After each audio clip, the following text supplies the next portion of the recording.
இப்போ இருக்க நிலைமைக்கு எனக்கு இருக்க மிகப்பெரிய கஷ்டம் எதுன்னு என்னை கேட்டால், என் பையனை வச்சுக்கிட்டு துணியை துவைச்சி அலசி அதை எடுத்துன்னு போய் காய போடுறது தான். இன்றைக்கெல்லாம் நான் அவனை இடுப்பில் வச்சுக்கிட்டு ஒரு கையிலே துணி துவைச்சி ஒரு கையிலேயே அலசினேன். துணி 2 கையில் தான் துவைச்சேன், ஆனால் அலசும் போது ஒரு கையில் தான் அலசினேனே. இதெல்லாம் பண்ணும்போது ரொம்ப கோவம் வரும். ஒரு கையில் நீங்களாம் துணி அலசுவீங்களா? அலசுனா உங்களுக்கு திருப்தி இருக்குமா? செம காண்டாகும். அதெல்லாம் டாலரேட் பண்ணிக்கிட்டு இருக்கிறது தான் மதர்ஹுட்டா?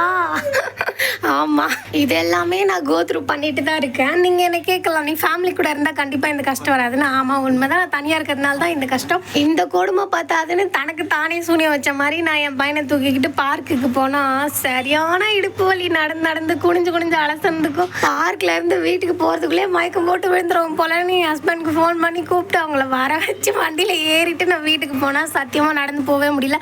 அதுக்குள்ளே எனக்கு 60-50 வயசு ஆயிடுச்சுங்க. பார்க்லலாம் சரியான கொசு, பயங்கரமாக கொசு கடிச்சிதுங்க.